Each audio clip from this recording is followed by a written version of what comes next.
আর এই হচ্ছে আমার ইশতেহার। এটা প্রার্থী পরিচিতির সাথে আমি কিউআর কোডটা দিয়েছিলাম এবং সোশ্যাল মিডিয়াতেও আমি কিউআর কোড দিয়েছি যে আপনাদের যা সমস্যা আমাদেরকে জানান। বহু মানুষ জানাচ্ছেন তোলাবাজির সমস্যা, বাড়ি করতে গেলে টাকা দিতে হয়েছে, বুঝলেন, জানাচ্ছে আমাদেরকে।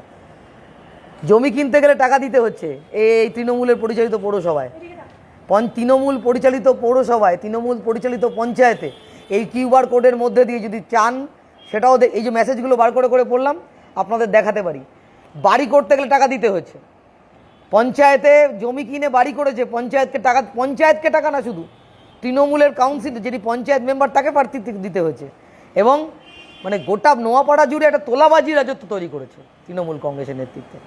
আপনি জানেন গঙ্গার বাঁধ যে ইট দিয়ে বানানো হয়েছিল সেই ইট খুলে বিক্রি করে দিচ্ছে, গঙ্গা থেকে বালি তুলে বিক্রি করে দিচ্ছে। এবং এই সাহস পায় কোত্থেকে? শাসক দল ছাড়া। কিউআর কোডের মধ্যে দিয়ে আমাদের কাছে সেটাও এসছে। অবৈধ নির্মাণ, কল্যাণী রোড জুড়ে মদের দোকান, বেসরকারি হাসপাতাল, কিন্তু স্কুল, লাইব্রেরি, কলেজ উঠে যাচ্ছে। এটাই হচ্ছে নোয়াপাড়া, এটাই হচ্ছে নোয়াপাড়া। আমরা সেই নোয়াপাড়াকে না, আগের নোয়াপাড়া, সম্প্রীতির নোয়াপাড়া, শান্তির নোয়াপাড়া, সেই নোয়াপাড়াতে যেতে চাই। আপনারা যে সহযোগিতা করলেন